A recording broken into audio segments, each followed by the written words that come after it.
नमस्कार आप सभी का। मैं हूं हर्षित श्रीवास्तव और आप देख रहे हैं और टीवी। तो आज हम लोग बातचीत करेंगे जीडीपी के ऊपर। जीडीपी क्या होती है, भारत की जीडीपी रैंकिंग क्या है, जीडीपी कम होने के क्या कारण रहे, जीडीपी बढ़ाने के क्या सॉल्यूशन है, इन सब बातों के ऊपर हम बातचीत करेंगे आज। जीडीपी क्या होती है? जीडीपी के फुल फॉर्म है ग्रोस डोमेस्टिक प्रोडक्ट। जीडीपी ना ही सिर्फ प्रोडक्ट के ऊपर बल्कि जितने भी आपको सर्विसेज प्रोवाइड की जाती हैं, जितने भी इकोनॉमिक गुड्स आपको और सर्विसेज आपको प्रोवाइड की जाती हैं, वो सब जीडीपी के अंदर आती हैं। जीडीपी की बहुत ही सारा वैल्यू है हर देश में, क्योंकि जीडीपी ही आपको बताता है कि आपके देश की ग्रोथ साल भर में कितनी हुई है। तो भारत की साल भर की ग्रोथ रैंकिंग है, अभी फाइनल रैंकिंग जो 2019 में बनाई गई थी वो है 7 रैंकिंग, जो कि पहले 10 सालों में थोड़ी बहुत बढ़ी है। पहले 2010 की बात करें तो पहले 2010 में भारत की रैंकिंग थी 9, जो कि 2019 में आते आते उसकी काफ़ी बढ़ गई है, जो कि 5 पे पहुंच गई है। और 2020 और 2021 में कोरोना के चलते हुए लॉकडाउन लगाया गया था, जिसकी वजह से भारत की ही नहीं सारे देशों की कुछ रैंकिंग में गिरावट आई है।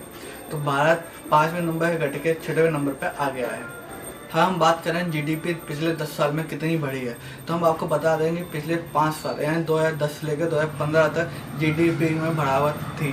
जीडीपी हर साल 2.2% के हिसाब से बढ़ रही थी, लेकिन पिछले 2015 से लेकर 2020 तक जीडीपी में काफ़ी गिरावट देखी जा रही है। इतनी भी नहीं, लेकिन तब भी गिरावट आती जा रही है। 2015 में भारत की जीडीपी 13.4% थी, जो कि धीरे धीरे गिर के 2019 में 6.5 पे रह गई।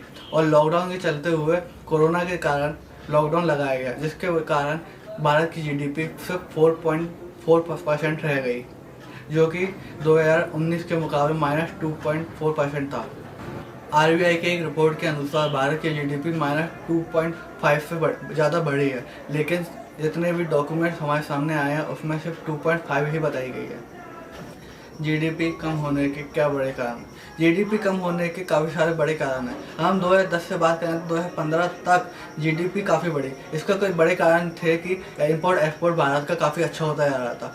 अगर हम बाकी देशों के मुकाबले बात करें तो 2010 से लेकर 2015 तक भारत का इंपोर्ट एक्सपोर्ट हर साल 20% के हिसाब से बढ़ रहा था, जो कि 2015 के बाद से सिर्फ 10% रह गया है। हर साल अब 10% के हिसाब से बढ़ रहा है, जो कि काफ़ी असर दे रहा है जीडीपी के ऊपर। और कोरोना के चलते हुए लॉकडाउन लगाया गया, जिससे भी काफ़ी सारा असर पड़ा जीडीपी के ऊपर, क्योंकि भारत के बाहर ही नहीं भारत के अंदर का इंपोर्ट एक्सपोर्ट भी रुक गया, जो कि राज्यों के बीच होता है। और उस वजह से काफ़ी सारे छोटे बड़े उद्योग बंद हो गए, और उस वजह से काफ़ी सारे लोगों ने अपनी जॉब भी खो दी, जिस वजह से जीडीपी के ऊपर काफ़ी असर पड़ा। और जीडीपी कम होने से आम जनता के ऊपर क्या असर पड़ता है? जीडीपी कम होने की वजह से आम जनता के ऊपर काफ़ी असर पड़ता है, क्योंकि उस वजह से लोगों कोई चीज़ें ज़रूरतमंद की चीज़ें महंगी हो जाती हैं, उसे उन्हीं कम कीमत वाली चीज़ों का ज़्यादा कीमत देनी पड़ती है, क्योंकि सरकार को वो ही प्रॉफिट, क्योंकि सरकार को देश चलाने के लिए जो ज़रूरतें चाहिए वो उन पैसों से निकाली जाती है, क्योंकि जीडीपी कम हो गई। जीडीपी कम होने की वजह से सरकार को हिसाब से पैसा नहीं मिल पाता कि वो अपने देश को चला पाए, इसलिए वो बाकी चीज़ों को महंगा करके अपने देश को चलाती है, जैसे कि पेट्रोल, डीजल इत्यादि चीज़ें हैं।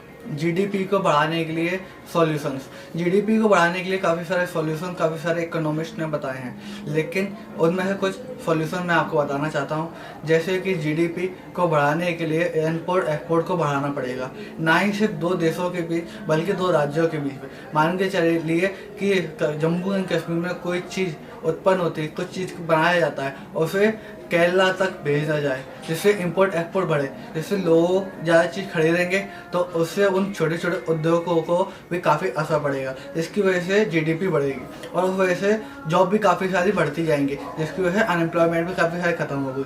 तो जीडीपी हमें हर जगह पे असर करती है, ना ही सिर्फ आपकी इकोनॉमी पर बल्कि एम्प्लॉयमेंट पर भी।